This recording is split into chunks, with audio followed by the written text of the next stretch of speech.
Welcome to RECO12. My name is Justin, and I am a child of an all-powerful and all-loving God and a recovering addict, and am blessed to be the host of this meeting and podcast. RECO12 is an organization with the mission of learning and sharing the similarities of addictions of all kinds and gaining and sharing tools and hope from others who are walking a similar path. We come together from all places, faiths, and backgrounds to gain tools and hope from others who are on this path. Speakers from our past meetings have represented so many fellowships, addictions, and afflictions, and we look forward to continuing to add to the diversity of speakers and backgrounds. Today's speaker for the 198th meeting is Babe K, whose topic of choice is a vast amount of fun that we find on page 16 of the big book. I'm excited to hear his take on this. Babe is a first-time RECO12er, and we're excited to hear from him. We'll get to his talk in the Q&A afterwards in just a minute. First, for a little bit of business, the RECO12 family of recovery resources continues to grow and have more resources for the addict and the loved ones of those addicted. I invite you to go and listen to and subscribe to the other RECO12 podcasts that you can find information on in the chat of the live meeting. I'll post it there in a few minutes, and in the show notes of the podcast. On that note, RECO12 is a self-supporting service, and we appreciate your help in keeping us working our Step 12 in this manner. Thank you to all who have donated and continue to donate, and we really appreciate that. You spearheads out there are really helping make this service possible. If you would also like to join the ranks and become a spearhead and support RECO12 and our mission, please consider going to www.reco12.com/support. That's RECO12.com, and making either a one-time donation or becoming a monthly spearhead donor. We look forward each week and each meeting to receiving from the light reflected from our speakers. That light inspires hope, meaning, worth, and growth in us, the listening audience. Now I'm going to introduce our guest speaker for today, Babe K. Now, Babe, the bio I have here says he was separated from alcohol on March 2nd, 2002. His initial experience with the fellowship was unspectacular, but he immediately fell in love with the big book. Through the process and discipline of the 12 steps, he has been given a life of useful joy beyond his wildest dreams. Take it away, Babe. The floor is yours. I am Babe, a technically challenged alcoholic. Well, glad to be here. There was not often that I got to say that in my life of 35 years of alcoholic drinking. And so, yeah, I chose a vast amount of fun. And by the day, well, you probably already figured I'm just goofy about this recovery thing. This is a life beyond my wildest dreams. This is beyond anything I could have imagined. But wait a second. So you'll hear some gloomy parts of my story and how I went through some of the saddest parts and managed to laugh and be cheerful and useful through the process of these 12 steps. It is a discipline. And Justin, I did a page number. I've done a trivia, and you get bonus points for page numbers. I've never got a bonus point in my life. And so how I got here, well, before I got here, what I did, grew up with an uncle that drank every single night, and we woke up to him smashing his bottles, so we knew it was time to get up and go to work, to school. My dad was a perfectly normal guy. He'd have a couple of beers at his union clam bake. He taught me to hunt, to fish, sports. He was a perfect dad, and my uncle was a perfect alcoholic uncle. He became a postmaster. He was a master carpenter. He thought we should learn printing. He built us a print shop. He thought we should learn photography. He built a dark room. He built us a gym in the garage attic and a boxing ring. All the time drinking every single night. So I just grew up, yeah. And so I started drinking, and I really liked this. And what I did found, and through my career on the surface, my life looked perfect. I was the guy people came to for advice. I was the guy that kept getting promoted. You know, I was what Bill Wilson wanted to be, and I did not. Deep down, I did not feel like I just belonged with people, you know. And hell, I ain't even 5 feet tall, a little short, stumpy, fat guy. The girls would all be my best friends. And that was it. So now it's so cool because now I get to sponsor women. It turned out to be a great blessing that I wasn't thinking with my little head most of the time. And so I got here, but I crushed my emotions. And what is happiness but an emotion? What is joy? A deep inner sense of happiness, peace, serenity. And I crushed my emotions. And I mean, they were down so far that I didn't even cry when my mother died. I didn't cry at my own mother's funeral. People were not inconveniences. I liked people all right. I was popular. I did all this stuff. But if somebody died or moved on, I just erased them from the Rolodex of my mind. I had no compassion, no feeling for anyone or anything. I would wait for my wife to go to bed every night. Out would come a bottle and a novel. And I would get lost in the novel and drink till I fell asleep. And that's how I knew where to. The next night, I'd look for the drool spot. This must be where I left off in the book. And I'd go to work and do just fine. And then I'd come home, and I was actually a really good parent, even though internally I felt nothing. The only person in the world that I absolutely loved was my wife, even though she was the one person I hurt the worst. I asked her years down the road, what's the worst thing I ever did to you? And well, you'll get to hear how I got to Alcoholics Anonymous. Oh my God, I got only 20 minutes to do this. 21 years of recovery. Stick around, keep coming back, as they say. So, what, but I asked, what is the worst thing I ever did to you? She said, you would make me feel small and stupid and insignificant. That wasn't even on my list.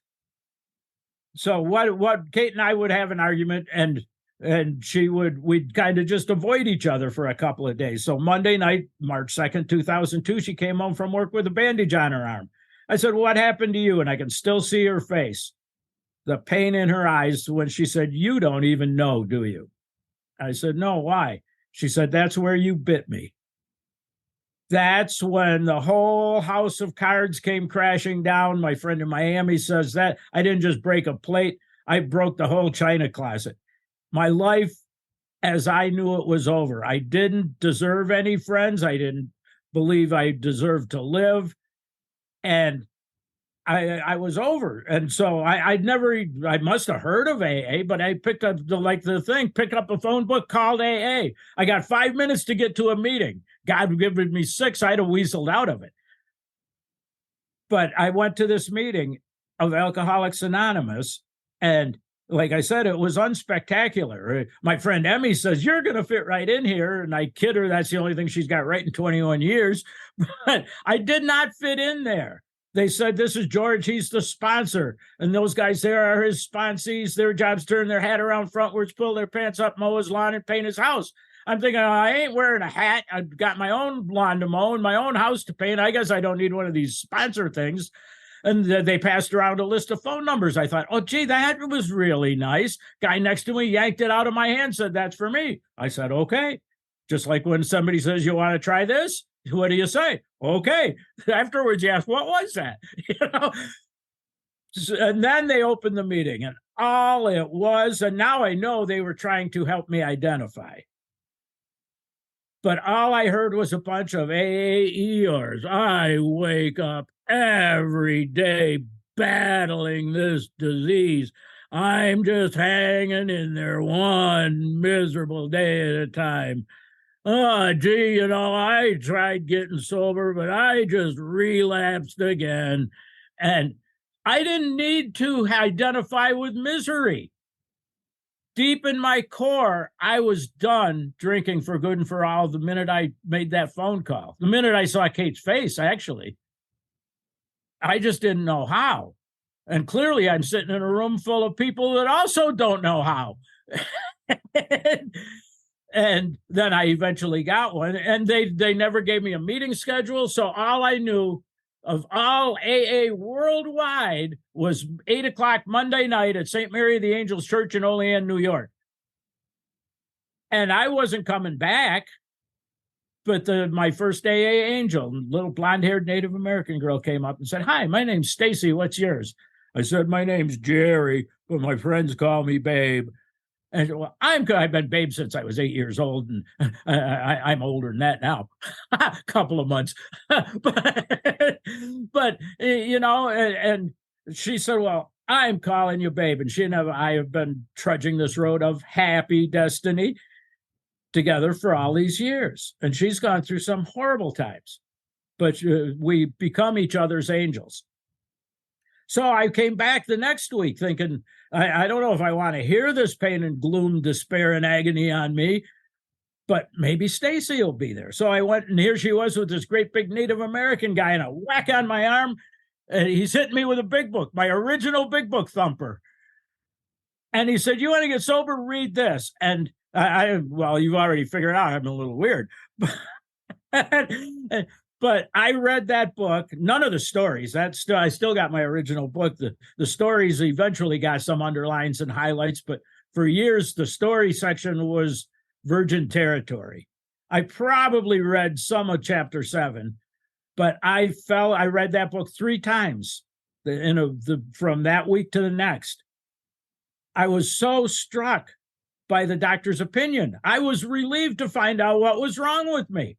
I would have the allergy, like a button pushed on my head. Here we go. Kate would say the bus is leaving. I'd say, safe trip. I'll be home when I get home. And so my allergy was really, really strong, and I didn't know what it was. It was just a way of life. Funny, it tells us that in the doctor's opinion. My alcoholic life was the only life I know. Why doesn't Kate understand this stuff? Well, she couldn't understand what that was any more than I could understand what it is to not experience the phenomenon of craving. We're not on the same planet. And that's why people in Alcoholics Anonymous bind so closely, because we get each other, for better or for worse. But we know what it feels like to be lost, know what it feels like to be miserable, know what it feels like to be afraid. Normal people probably feel that too. But our solution is drown it in booze, drugs, chocolate cake, sex, pick an addiction. We drown these feelings and wonder why it doesn't work.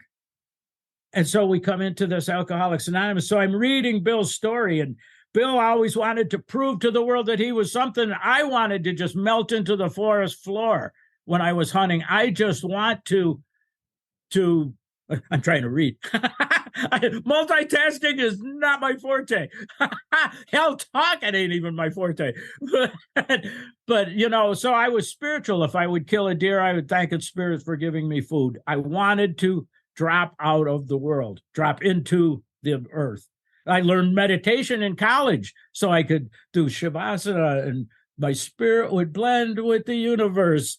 Desiderata was my theme, and I did it so I could get the equivalent of 8 hours sleep in an hour of deep meditation. I did it so I could keep drinking, go to school, and work full time. So meditation I guarantee, is not the key to sobriety. Quitting drinking, abstinence is the key to sobriety. But that's not what we're talking about. That's just the bare beginning. How do I get to this vast amount of fun? You heard how I got here, and I'm reading Bill's story. Bill's story on page 8, one of the pages I do know, changed my life. At bottom of page 7.5, Bill's page 7, Bill finds out he's just another pathetic alcoholic, and he wanted to prove to the world that he was something, and I already knew that I was just a plain alcoholic. So then Bill and I are on the same page. And what does he say? I thought of my poor wife. There were good times after all, but that was over now. What I wouldn't give to have that back. I couldn't talk from the podium for years without crying over that, because you already heard how I got here. And then the perfect description of a bottom. No words can express. That's why we talk in metaphors around here. No words can express. If you've experienced it, you don't need my words. If you haven't, no words can express that loneliness, that despair, that bitter morass of self-pity. Quicksand spreads around us. Alcohol was my master. Oh my God. Now I identify with Bill Wilson, not these knuckleheads in the meeting. But then he, on the bottom of page 8, what does he say? How dark it is before the dawn. that he's soon to be catapulted in what he calls this fourth dimension of existence, a life of usefulness and happiness that gets incredibly more wonderful as time passes. I'm whoa. And, then I like page 21 because Kate would say, you're such a Jekyll and Hyde. Did she read this book behind my back? But, so I'm relieved to be an alcoholic. And then page 25, a lot of us hear how it works. If you want what we have, it ain't those guys sitting at the Monday night Friends of Bill meeting. It's the people that wrote this book. And they tell us, what did they have? It's on page 25. We have had deep, effective spiritual experience that have revolutionized our whole attitude toward God, toward the universe, toward all the kids on the playground. That's not a quote. They have found much of heaven. They've been rocketed into this fourth dimension of existence. And I'm thinking, whoa, I want this. Did any of these people at this meeting read this? I did eventually find a group that actually talked about the solution, and it's been my group ever since. But I wanted this, so I'm willing to pray to whoever. Something is a very good name for God. I don't know about this. What was I doing when I was sitting in the forest but praying? And so, and I started and I have not missed a day in over 20 years that I don't start the day with the third step prayer and the seventh step prayer. And then I wake up immediately after that. What I say is, morning, God, here I am. That's my set-aside prayer. Surprise me. And when I start looking for the surprises, you can put miracles in there, but that sounds preachy. Surprise me, God. I am surprised every single day. I don't really care for the serenity prayer. I love the set-aside prayer. New joys, new mysteries, new adventures. Surprise me, God. Here I am. I'm coming to you with empty hands. Let's rock and roll today. And then I ask, what do you want me to think about, God? So now that I'm old and decrepit, the more God has taken from me, the more time I have for contemplation, which is amazing. So I'll meditate for a couple hours on what do you want me to think about, God? And then I try to condense it to 2 paragraphs and send it out one at a time to over 100 of my friends in recovery. Now, I don't do group chats, and I'll kind of tailor it to each person. So that takes up my whole freaking morning. and I have to get it down to a paragraph or 2 because most of my friends are low attention span folks. You can tell I like to get a little windy. And so I'm not even happy, but I'm starting to say this third step prayer. God, I offer myself to you. Why? So you can make something of this lonely, twisted wreck. Relieve me of the bondage of self. Well, yeah, because myself is what damn near killed me and everybody I loved. And take away my difficulties. Well, shit, yeah, I want my difficulties taken away. No, that isn't why. So you can come on here to RECO12 and tell all of these people that I can't even see that God has done for me what I could never, ever do for myself. Do my difficulties actually go away? No, I can face these things.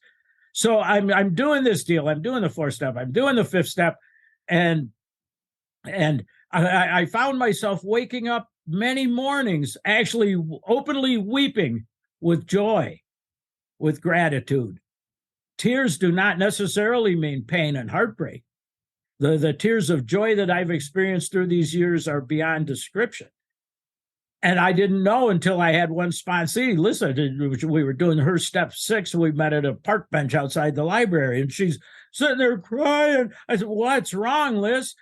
She said, this is just so beautiful. Oh my God, you experienced this too. And it starts with just this little prayer, then launch into a course of vigorous action. Find out what in me has been blocking me off from the spirit. And then the joy of the freedom, the miracle of step 5. And the honor of listening to someone's 5th step is also beyond words. That they trust me enough to sit there, and I think she's here, but she came up with the concept of a God blanket. Me and you just wrapped in a God blanket, and we both rip off our masks. And for the first time in many of our lives that we've been 100% honest with, in front of God, with another human being. And what does it say? That we've had spiritual beliefs. Now we begin to have a spiritual experience. We feel the presence of God. That's why this God blanket idea has changed many people's life. And what Mo says is that, we get the little God blanket, me and you. And when we come out of that, the feeling that we get is that now in this world, there is one other person that I can tell anything to, that I don't have to put on any masks, that is never going to betray me, and is always going to have my back. What's that but freedom? There's one person, but then we invite other people under our God blanket, and it gets to be all God's kids. I say I don't have any secrets, but I do. But there are other people's that I've heard in fifth steps. I have no secrets. And I love people that, tell me their deep, dark secret. 2 days later, they're at the podium telling a whole room full of drunks the same story that they were never going to tell anyone. The greatest lesson we learn in Alcoholics Anonymous, I got this from my friend Paige. We get to say, me too. Come in here wounded and broken. And these people say, yeah, me too. Then we do the steps, and then we recover. And we get to sit there in someone's fifth step and say, you know what? Me too. That's what this is. That's the joy. That's the beauty of giving that we learn in here. We open our hearts, let the people in. My little favorite saying, the walls we build around our heart to keep out the pain also keep out the joy. Open our hearts, let the people in. And they're all God's kids. I've got a sponsee that doesn't believe that. Good for her. She's sober. But I see I like the Franciscan Lectio, where Francis saw God in brother sun, sister moon, in the earth, the tree, the leaves, the birds, the lilies of the field. He sees the face of God in everything. What does it say? And we agnostics face the proposition that God is everything or God is nothing.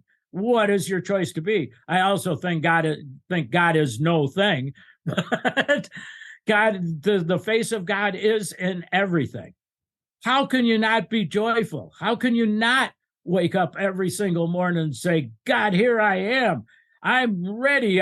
We did our choral room group. We have a Halloween party for the meeting.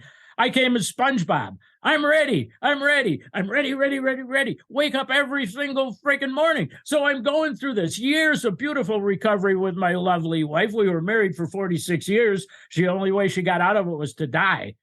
But she ended up coming home and saying that she thought she had bronchitis, and they said, get to the emergency room. She had a big spot on her lung, big spot on her liver, spots in her adrenal glands, spots on her head. And for 15 months, I thought it was going to be like a movie. She'll either miraculously get healed or die by next Tuesday. 15 months, I had the joy, the honor, the privilege of sitting down with that woman that got me to Alcoholics Anonymous because I heard her. And I got to spend every single day. She died right here where I'm sitting. Every day I did exactly what I told you I do every morning. And the Surprise Me God is based on a Richard Rohr thing. Love wholeheartedly. I've done long talks on, do you dare to love wholeheartedly? But that's a side issue. But it's also the way of life. But anyway, love wholeheartedly, be surprised, give thanks and praise, and you'll know the full measure of life. And that's morning, God, here I am. Surprise me. And so I would do that every morning. It worked out good. God woke up first. I woke up second. Katie woke up third. And every single morning in those 15 months, I'd say, morning, sunshine, got a smile for me? And only one day in the whole 15 months did she say, babe, I don't feel like smiling today. It was early in the game when all her hair fell out. So it took me 10 minutes. We laughed every single day, including the day she died. Why? Because we took God into our life. We didn't sit around praying. In fact, her religious sister came and was attacking her with communion wafers and medallions, and as poor as Kate's brain was fried, and that just scared the hell out of her. But she did. And so, good, I've actually got her killed off in less than 20 minutes. But in meditation, clearly I was not always joyful. because the love of my life is wasting away. This beautiful, creative woman was physically, but we laughed. Now I can't even walk up the stairs myself, but I would put her on my shoulder and I'd hike her upstairs till one day she spun out and peed on my head. So we both had a nice laugh about that. So I gave her my couch. But so in meditation, God took me into his world, and this changed my life. Babe, and I don't hear voices, but God put in my heart, babe, in my world, somebody is saying, this is the best day of my life. I fell in love. We're having a baby. From that moment to this moment, I now realize that I never have bad days. How many people I'm having a bad day? I suggest you aren't having a bad day. You're having a selfish day. Who am I to say that this is a bad day just because my wife is dying and suffering? But it doesn't make the day bad. It's my attitude toward that. We've had deep, effective spiritual experience that revolutionize our whole attitude toward God, toward the universe, toward cancer, to pain, toward suffering. We can live in compassion. And then, because I'm running out of time, so this has been my way of life. Be here for someone. Hold out our hand. My friend who's on here, after her 5th step, sent me the best gift I ever got in my life. Little AA coin. One side says, you held out your hand. The other side says, and it changed my life. That's our job description. Your job now is to be the place where you can be of maximum service to God and our fellows. Well, in order, I can't go through with it. And what does it say? That we are not a glum lot. We think cheerfulness and laughter make for usefulness. If people didn't see us having a good time, they wouldn't want what we have. So back to Bill's story. Where does he get to a vast amount of fun? Well, he's in Charlie Towns Hospital, took over to become the 12 steps. He thinks he's rocketed. Then all of a sudden he's overcome with waves of misery and depression and gloom, despair. What does he have to do? He's got to get off his ass and go to Charlie Towns Hospital and talk to someone. And he'd be miraculously set on his feet. We have to practice all of these 12 steps. And then there is a vast amount of fun about it. The guy in A Vision for You, feel better, doing better. But he's not enjoying his sobriety. And he will probably go back to the old game again. I have to do all of this stuff. Get out of myself. Be there for God's kids. Get in the game. Put me in, coach. That you can do that little prayer if you want. Morning, God, put me in. Sign me up for the game. And this is a life that I just can't describe, although I spent 20 minutes trying to. But this is, enthusiasm. We can, enthusiasm, inspired by, possessed by God. Holy crow bones. I don't know what this God thing is, but I feel his presence, that 5th step promise, to see the pain and suffering and serenity be replaced with serenity and peace and joy. We can rest in ease and comfort, but we don't rest in ease and comfort. We get up, reach out, touch one of God's kids, change their life, and then we can trudge the road of happy destiny. Not hanging in there one miserable day at a time. So I'll shut up before you tell me to. Babe, put me in, coach. I'm ready to play. This is awesome. And I'm a spearhead reporting for duty, sir. This is great. Love it. So good, babe. I really appreciate your insights there, your experience, strength, and hope through some pretty painful things that would have taken me out, I think. But I'm grateful that you have been you show an example of hitting them with a smile and with positivity. There are several questions that I wrote down, and I've got a couple questions that came in from the live audience. We'll get to those here as we go along. I'm going to start off with a question that came in early in your talk. This is from an anonymous attendee who said, "Is there hope for me? I've been in attendance for 42 years and God hasn't removed the problem. What's wrong with me?" And I'd love to get some more information on this person, but talk to us. What are your thoughts on that, babe? There is always hope. Yeah, I don't know you either, but that really is the definition of step one. Who cares to admit complete defeat? And for me, it was diving into the book. But it can be the meeting. It can be find one trudge buddy. Find someone that seems to have what you seem to be lacking. Get out of the judgment business. I am such a pathetic loser. I don't have any choice. That's how most of us walk into this thing. And my friend who's also on here says two things that we alcoholics are really suck at is drinking and suicide. If you're here, you probably failed at both. Oh my goodness, that's awesome. So that's enough. Don't give me one question because I'll talk for 3 hours. Oh, I love it. I love it. We've got a couple other questions here, and I'm going to go to one that I wrote down towards the end of your share, babe, and it really hit me, and I'd like to get your take on this. You said, I just got to go out and practice the 12 steps in all I do, and that joy, that fun comes into it. And the question that came to my mind: what is the difference between taking all the 12 steps and practicing all the 12 steps? What are your thoughts on that? Ooh, excellent question. First, it's not just reading the book. That's just knowledge. Then we start taking the steps. When I take the step, I got a pencil in my hand and I'm writing this 4th step. And I'm sitting down with this person. So I've taken the step, but practicing the discipline of the step is that I continue to take personal inventory, continue to watch for selfishness, dishonesty, resentment, and fear. When these crop up, what do? I ask God. Talk to God. The discipline is step 10 and 11. That is not, we don't take step 10. We don't take step 11. We don't take step 12.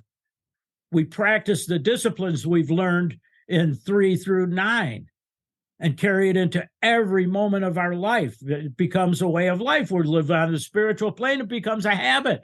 Always do I walk around with a 4-column resentment inventory, expanded 2-column fear inventory, 9 relationship questions every minute of every day. But, it sounds facetious, but you know what? I do. When these crop up, when I feel a little distance between me and you, me and God, what do? God, take this away. Help me be your kid. I could go on for hours on that one too. Love it. And I really appreciate that insight of, I don't take step 10 and 11 and 12. I practice them. I live them. Love it. Okay. Another question from an anonymous attendee.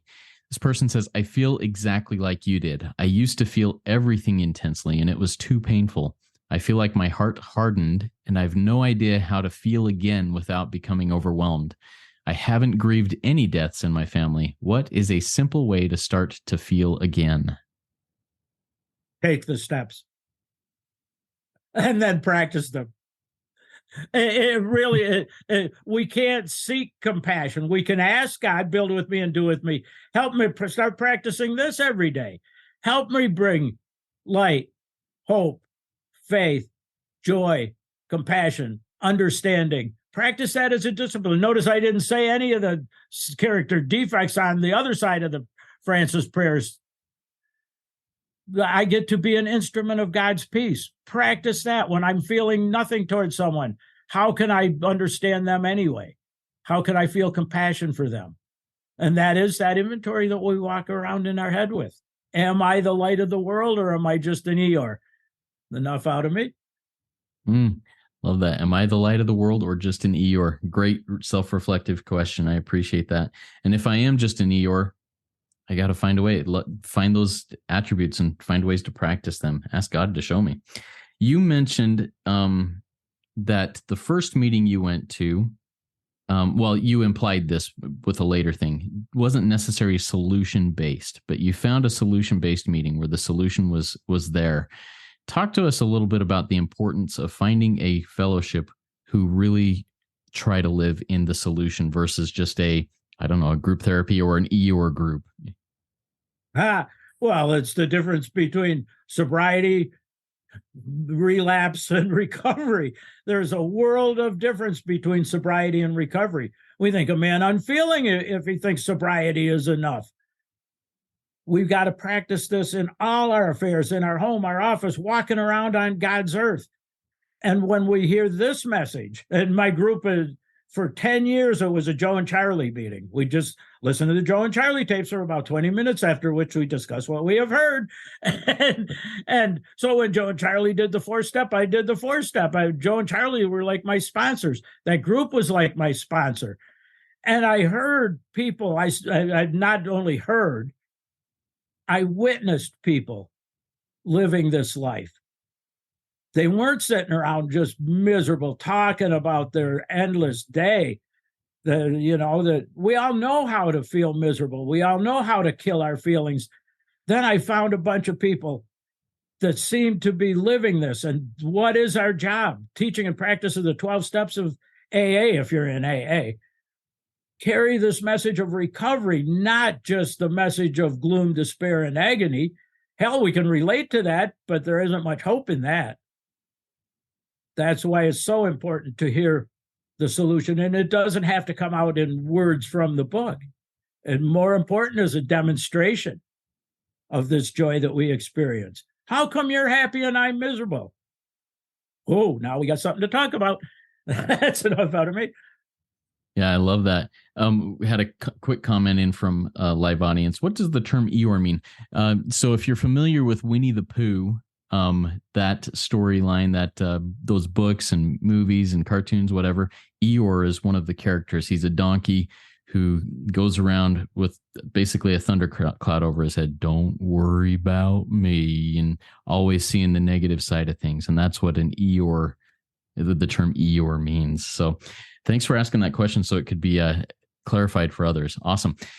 Babe, we've got another question in that follows up on what I just asked you. This person is another anonymous attendee who says, "We're not a glum lot. Thank you so much for sharing your story. I appreciate the joy and enthusiasm you bring sharing your recovery.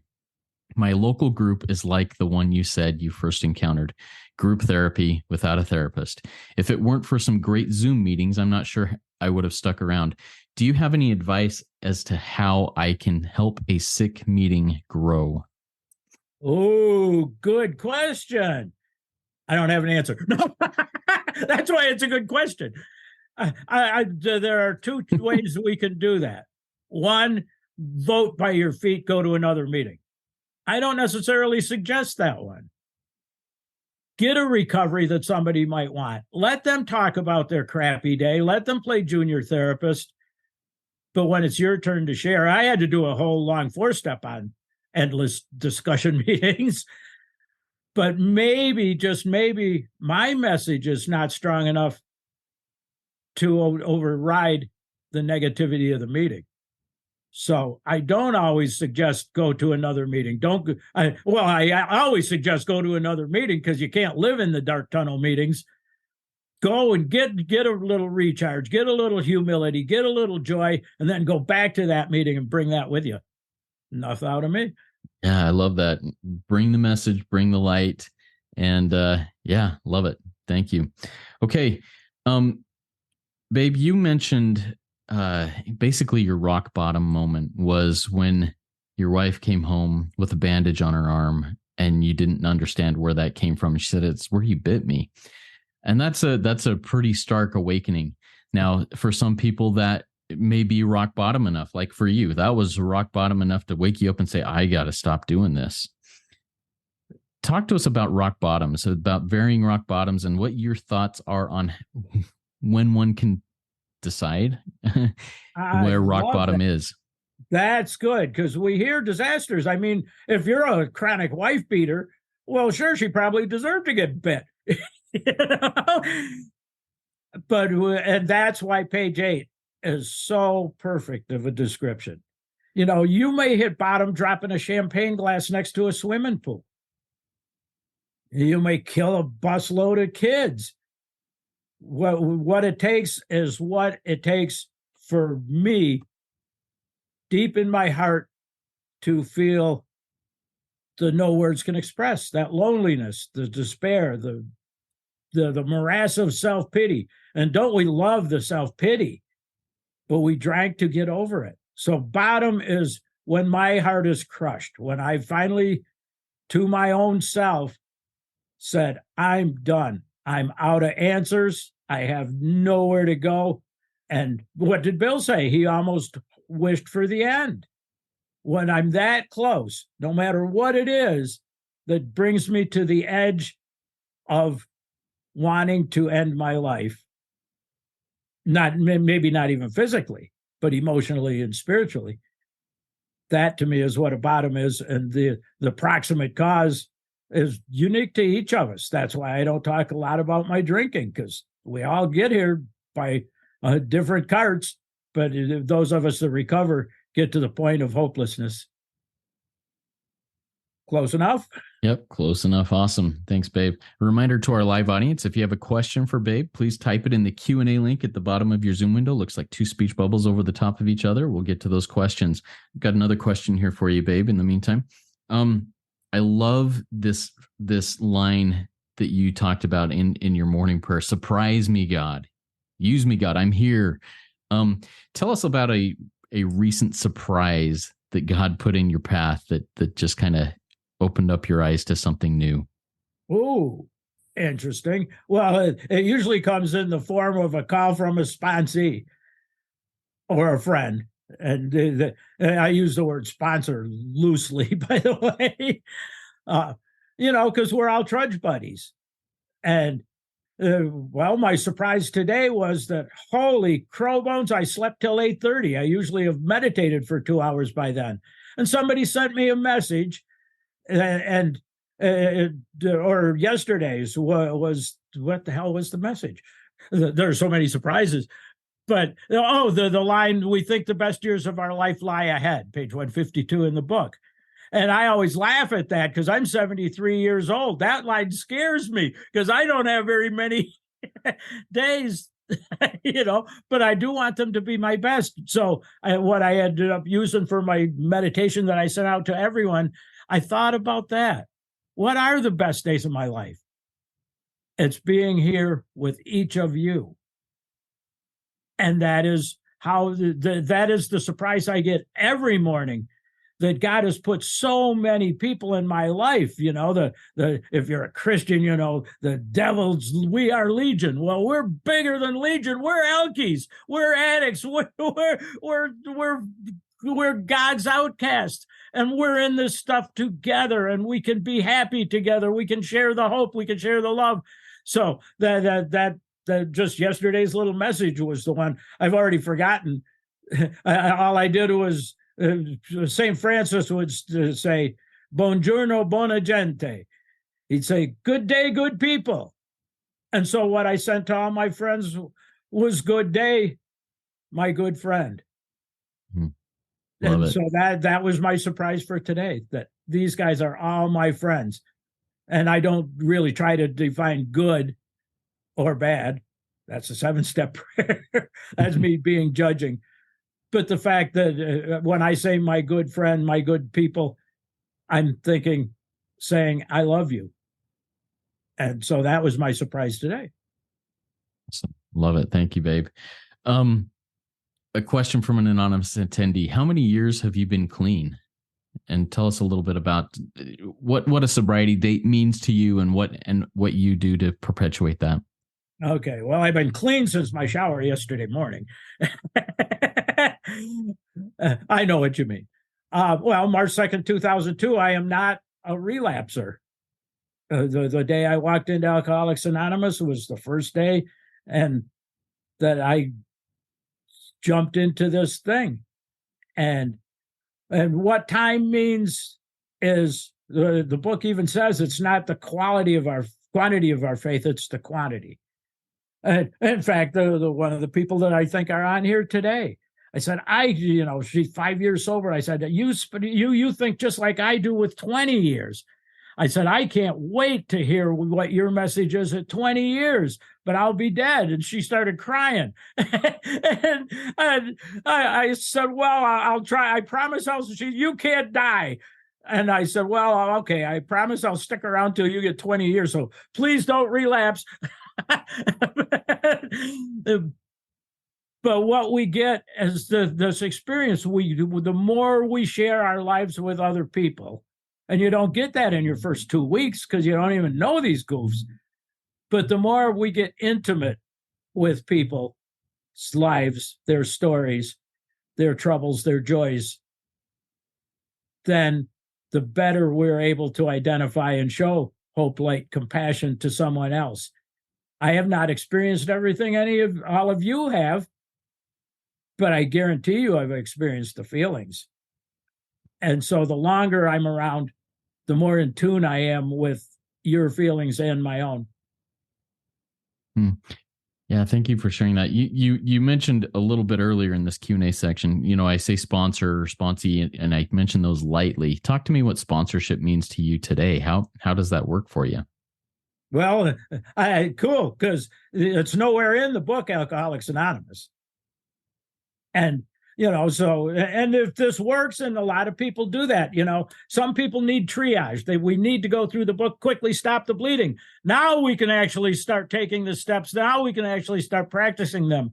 But you got to put the plug in the jug, because that's the start. So sponsor at the beginning, if you're right fresh out of the gate, my job is to take you through the book, walk you through the steps.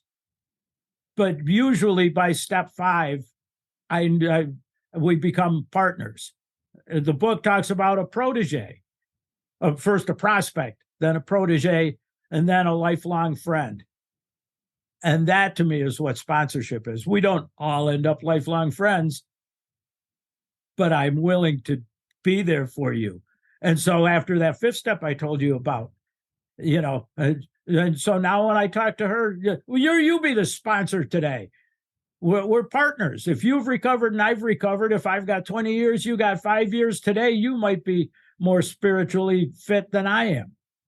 That's why we talk to people. So being a sponsor, and I think sponsorship is a team sport. I don't think I'm not your guy. I'm not the be all, know all, end all, because if you pick me as that kind of sponsor, you picked an idiot for a sponsor, or at least an egomaniac. We get humble together. Enthusiastically humble. Humility doesn't mean being a doormat. The more humble, and this was almost going to be my topic, was the long form of tradition 12. So humility, we must practice a genuine humility. This to the end that our great blessings may never spoil us, that we shall forever live in thankful contemplation of him who presides over us. And my friend can hit a high C.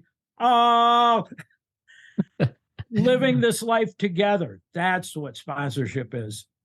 I love it. Love it. And thank you for opening my eyes to that. After step 5, you say it kind of transitions to almost, well, you've said my trudge buddy several times. I love that imagery. Trudge buddy. Let's trudge this road of happy destiny. Love it.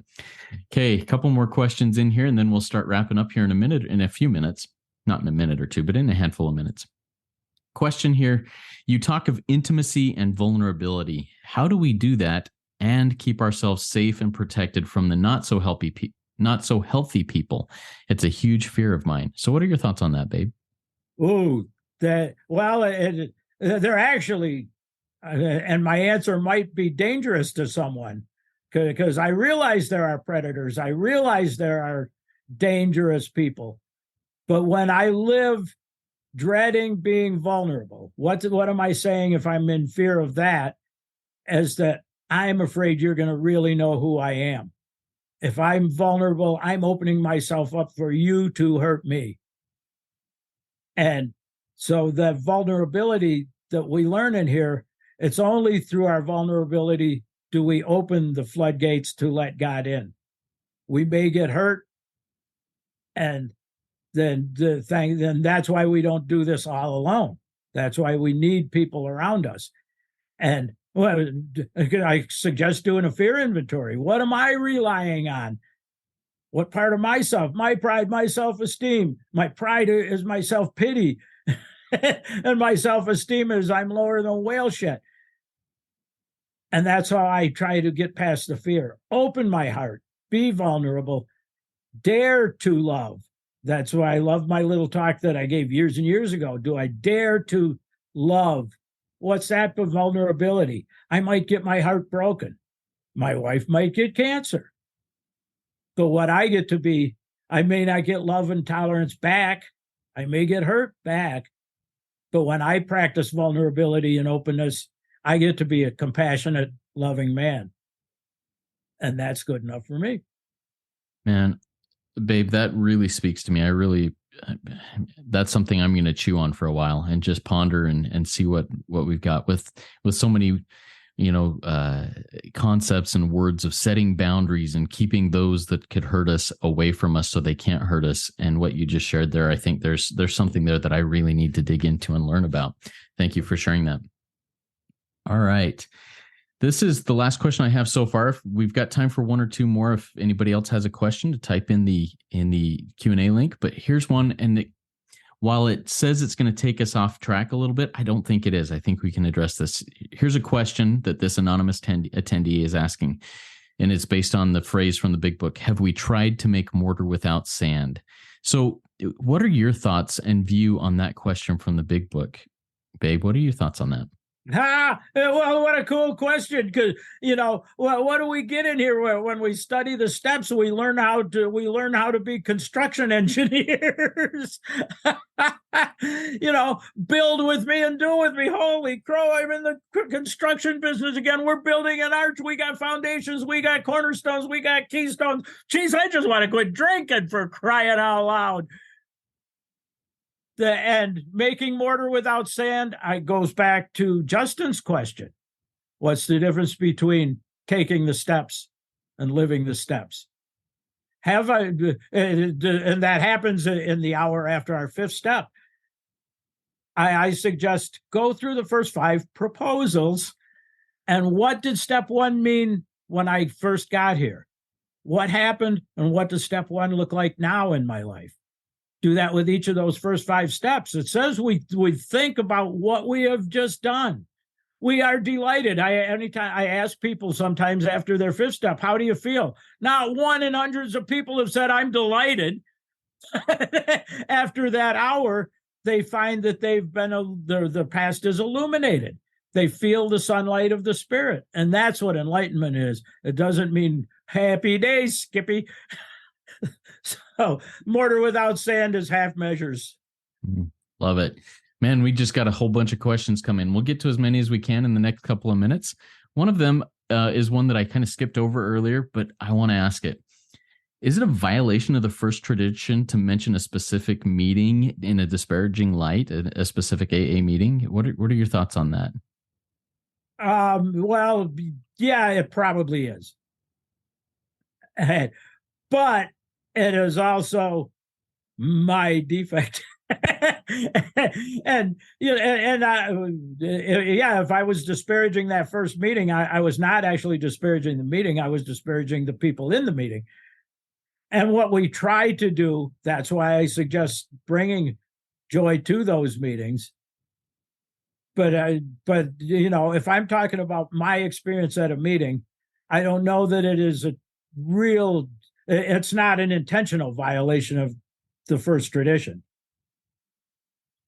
Thank you for sharing that. And I appreciate that. I had, when I first saw that question, I was like, I'm going to just skip over this, but thanks for hitting that. And I appreciate the vulnerability. It's probably a defect of mine. All right.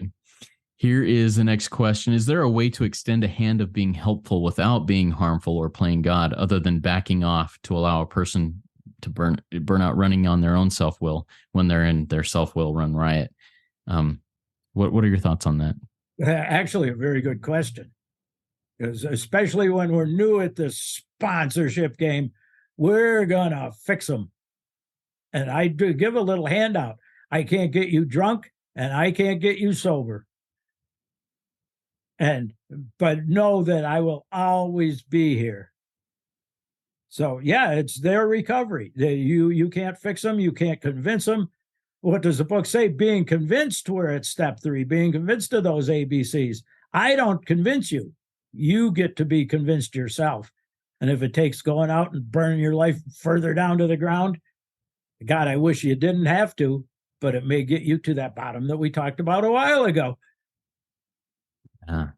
All right, I've got 2 more questions. We'll do them pretty rapid fire here so we can close out on time. This attendee is saying, I'm going into treatment next week and I'm terrified to go through life sober. I want to achieve so much and I'm just too scared to attempt to achieve anything in life. My life is worry and terror. Do you have any advice? Ooh, And I've never been to a rehab or any of that, but I suggest, and it's way out in the book, all the way into step 4. Fear, the evil and corroding thread, the fabric of our life is shot through with it. Fear should be classified with stealing. It robs us of everything worthwhile in life. It robs us of opportunity. It robs us of love. It robs us of every single thing. We think resentments are our problem. It's the fear behind the resentment, the wall that I'm building between me and you. Dare to go to the rehab. Dare to find out what a life of sobriety looks like.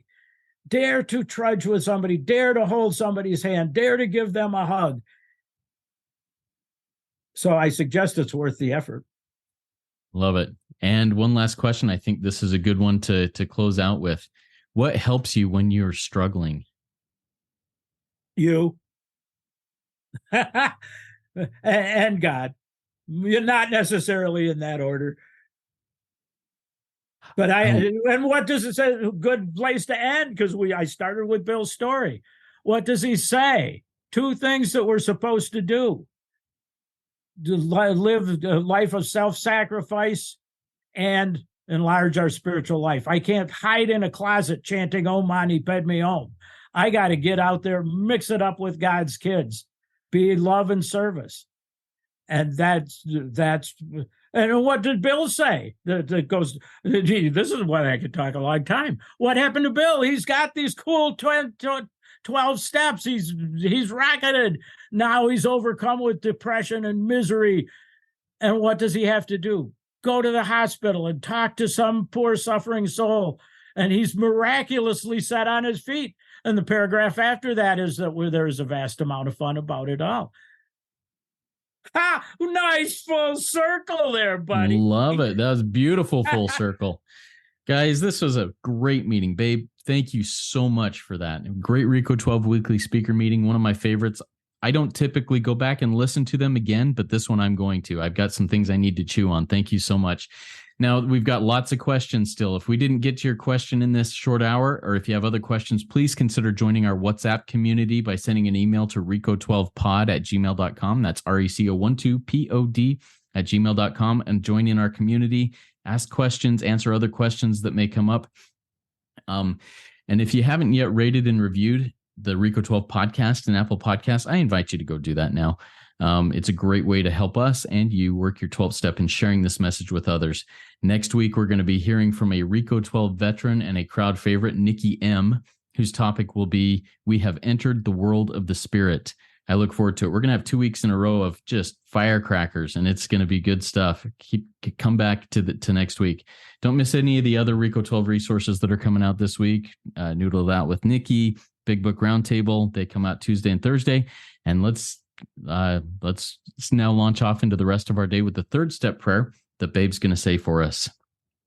Very good. Great place to launch, other than step 4.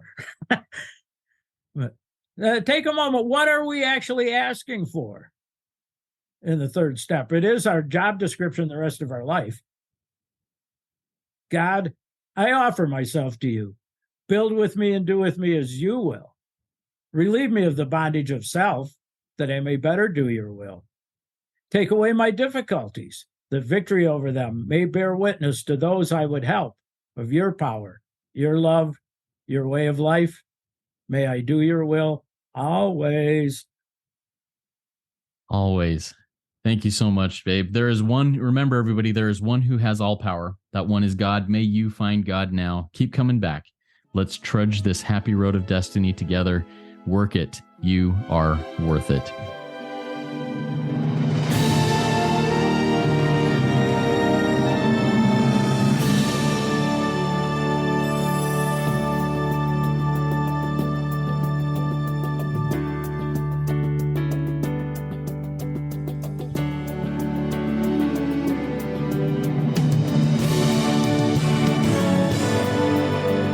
Standing still a moment, carving out this time, reflecting on the landscape of this life of mine. Peaks too high to conquer, streams too wide to cross. walk through without incurring loss. Yet here I am, still standing tall, despite the rough terrain. One like me survived the storms and walked through wind and rain. Still standing, I will fight the good fight, still searching